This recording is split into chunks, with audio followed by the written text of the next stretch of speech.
This is the place for inspiring conversations, learning from the experts and exploring all things health and wellbeing, specifically for women and busy mums. Welcome to Tassie Chats.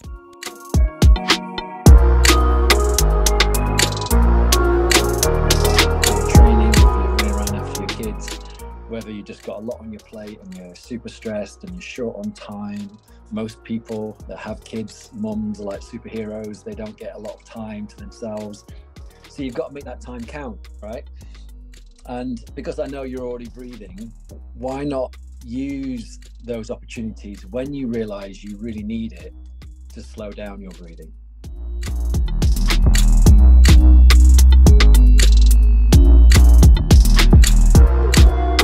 I know you're very passionate about it, and it plays a big part in your work. So what I'm trying to do is bring some of these little kind of micro moments and kind of, you know, habits and well-being and a lot of kind of self-care stuff to mums, specifically mums that are kind of last in the queue so often and put everyone else's kind of care and well-being above their own. So I'm trying to put a spotlight back on mums and kind of help us just kind of focus a little bit more on some of the easy things that we can do each and every day. And I think breathwork might be one of them. So do you want to tell us a little bit about what it is, how we can use it, some kind of simple ideas and that kind of thing? Yeah, well, first of all, thanks for even asking. You know, I think it's really important that the message gets out there that breathwork is something that could completely transform your life if you do it correctly and functionally and regularly. Obviously, we're breathing already. That's the biggest thing I find gets forgotten. You are breathing right now if you are alive. And if you can start to breathe in a better way and be more conscious of it, that is a form of mindfulness, which most people have thought or understand or are aware of.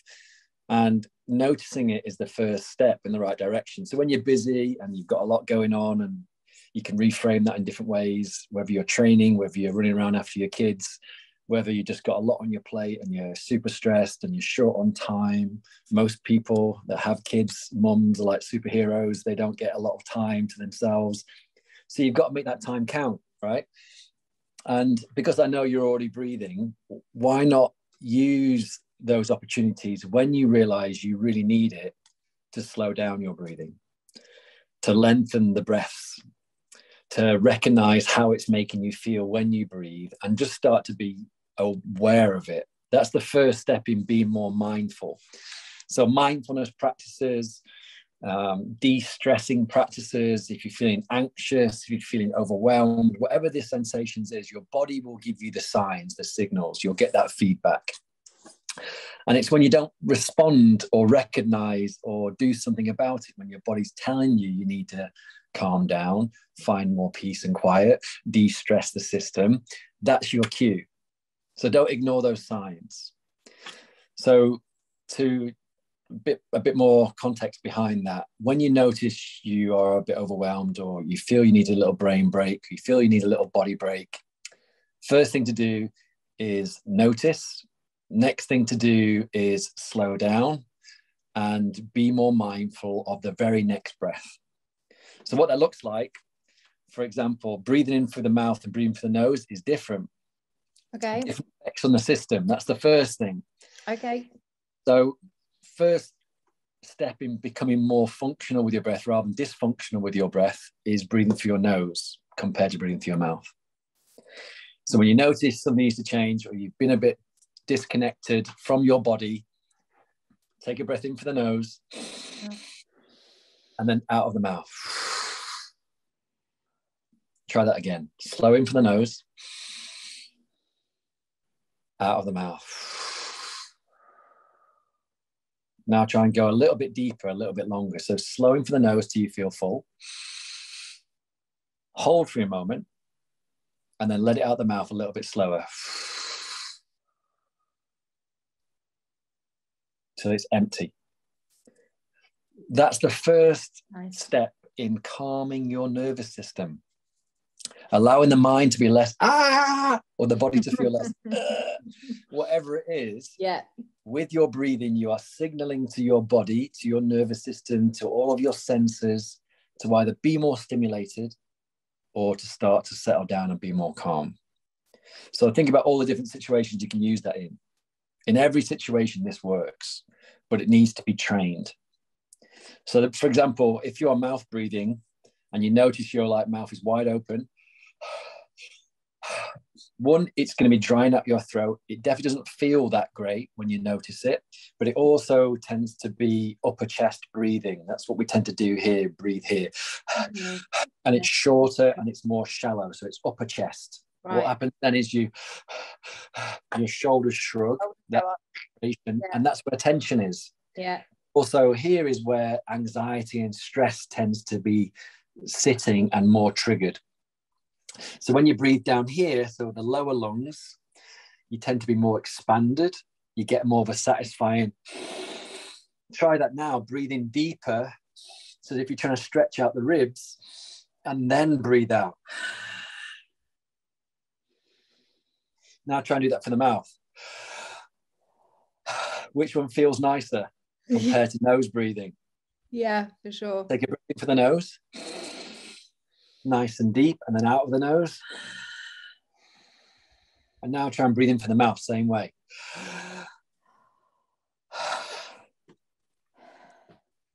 I know which one feels better to me. So one is going to feed into more stress and more panic and more tension. One is going to feed into more calm, more relaxation, more zen.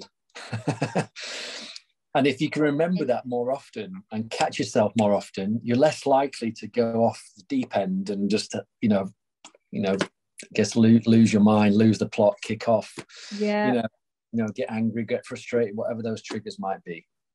And do you think it's a kind of little and often thing? Like if you literally just did one breath in between, like running around the play park or whatever, is that as effective as it can be? Is it a little and often thing? Like if you just notice that on a regular basis, or because I know you mentioned training, it needs to kind of be trained in. Do you need to kind of supplement that with a more focused breath work session? Do you need to sit down for half an hour and kind of do some focused breath work and then add in these little things?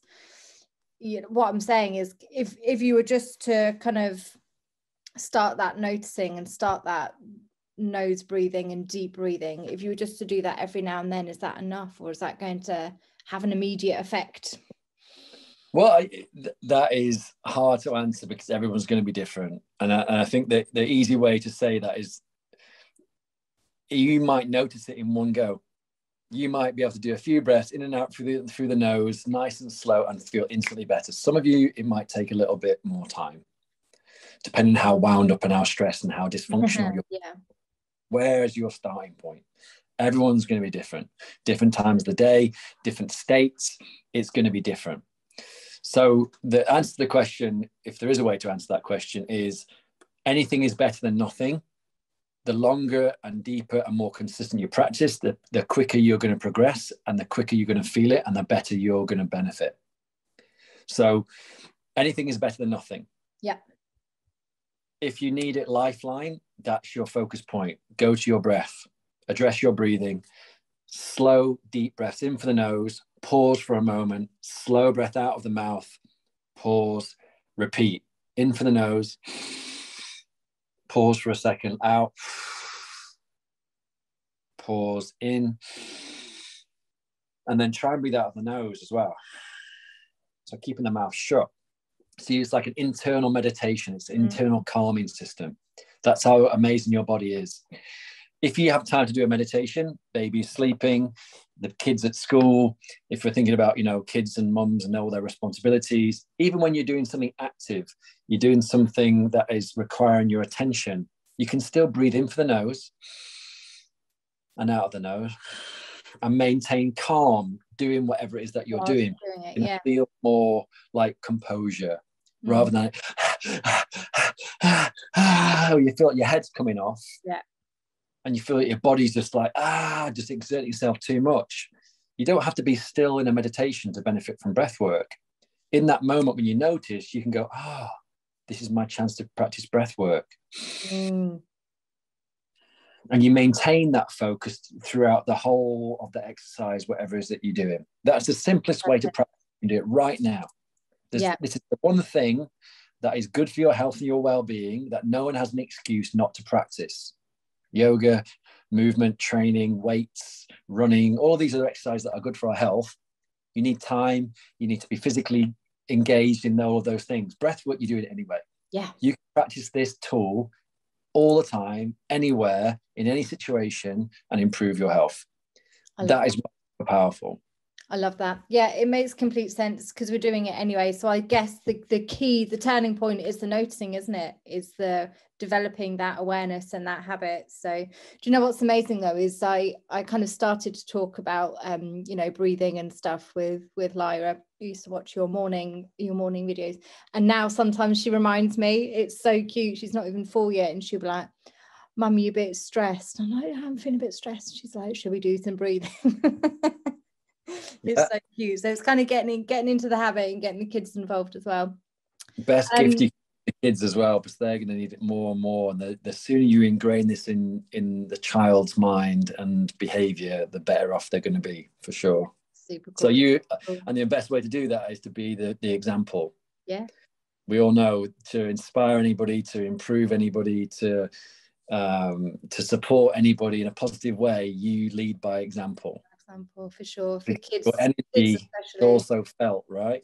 Yeah, I love that. Richie, thank you so much. I know you're strapped for time, so yeah, I really appreciate it. I think it's a really powerful tool, and sometimes just a little prompt, just a little reminder is all it needs to kind of make that transformation. Just to leave us on then, if someone's really like brand new to breathwork and they're like interested but they've not explored it much, where's an easy signpost, something to head for, a page, a podcast, a book, anything like that? Where would you start someone off? There's so many. I would say, first of all, reach out to me if there's someone really stuck and they want a bit more direction. It'd be good to know what it is that they feel they need help with, or what they think they're missing, or what they think is their priority. First thing is to bring attention to your breathing and start to practice it right now. Slow your breathing down, deepen it, breathe through your nose, and try and find that state of calm as often as possible. Keep bringing yourself back down to that recalibration of calm and peace and zen as often as you possibly can. The more you practice it, the more you train it, the more your body will respond, the more it will learn. But the two, one of my teachers is Patrick McEwen. His book, The Oxygen Advantage, is definitely still one of my favorite books that gives you practical exercises and gives you a bit more insight into why and how. That's more of a practical one.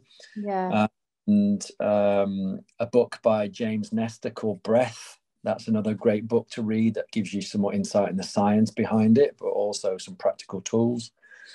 Awesome. Good starting point. Thank you. Appreciate it, Richie. Have a brilliant rest of your week, and thank you so much. All good. See you soon. See you soon. Bye.